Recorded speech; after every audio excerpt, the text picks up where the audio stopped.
Merry Christmas. Happy holidays.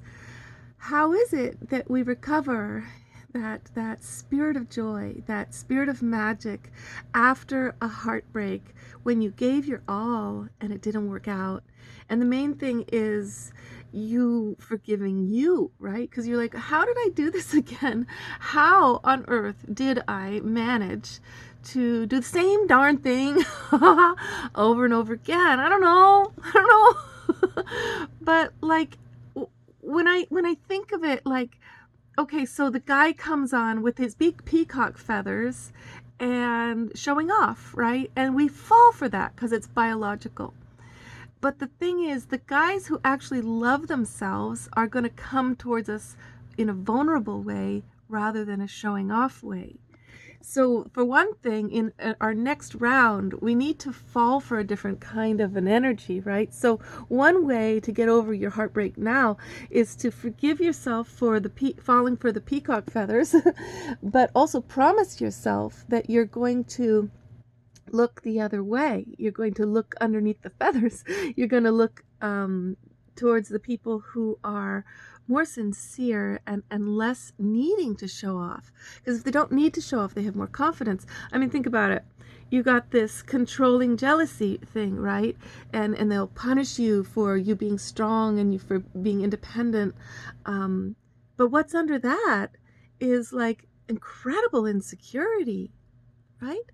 And yet if they go the other extreme, like free love with no commitment and you don't have to love me, baby, I'll just do you, and we'll have fun, that's another form of low self-esteem because he doesn't believe he's lovable enough for a real relationship.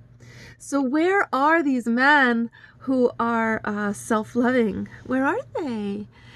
Funny thing is, they're actually all around us, but we're going, it's like two of them, they're both standing right there, and we keep going for the big peacock feather thing, which is usually the guy who feels insecure, and the other guy who's more vulnerable, we say that's not masculine because we don't we haven't experienced true the divine masculine in this culture. He's where is he?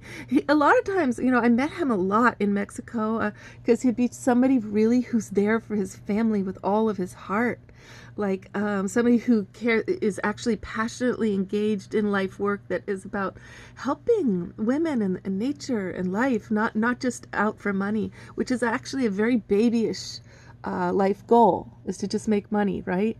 But in America, that'll be the idea. He's powerful because he's all about money. So, wow. All right. So the men who know they are worthy of loyalty, and the men who are totally able to be the fool, right? That's a really brave man, right? He's able to be the fool.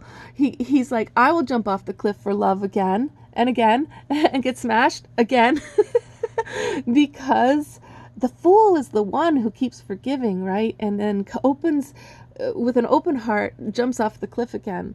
Now that's real bravery, right? So if a man comes into a relationship and he's like, I'm going to keep my heart closed so I'll be safe this time, or you do the same, right? We're not going to have any fun. So to overcome your heartbreak right now, it's like, one thing is to just like go, oh, first of all, I didn't deserve all of that. Controlling stuff came from his insecurity. It was not you being too wild or too brazen or bitchy or all the things they blame us for. You're a bitch, man. You're selfish, whatever they say. No, we're just magnificent. So forgive yourself and commit to yourself that you're going to try walking towards person who shows their vulnerability, all right, as showing true power. That'll help because otherwise you're so angry that you got hurt again and you're afraid of yourself and then life seems impossible. It's not impossible. It's just a big shift over to true divine masculine from the baby tantrum masculine, like President Baby Dump. You know, he was the archetypal macho, blustering ego with the huge peacock feathers and the tiny little shaking bird in the middle. That was Baby Dump.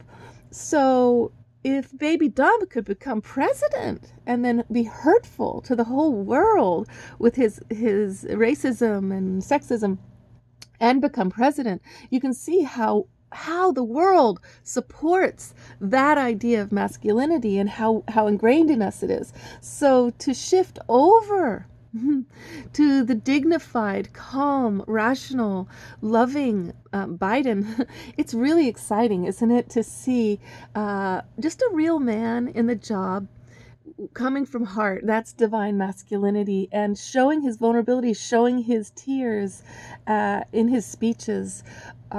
We actually, as a nation, were so brave to shift over to the real divine masculine in this country.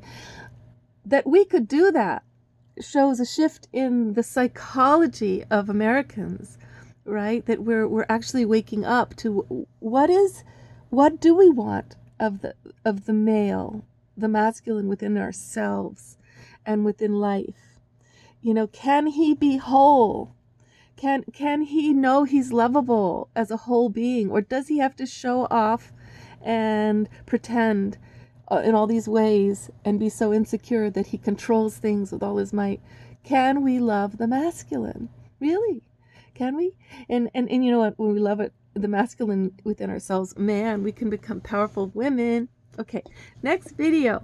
A whole bunch of ways to overcome heartbreak one by one.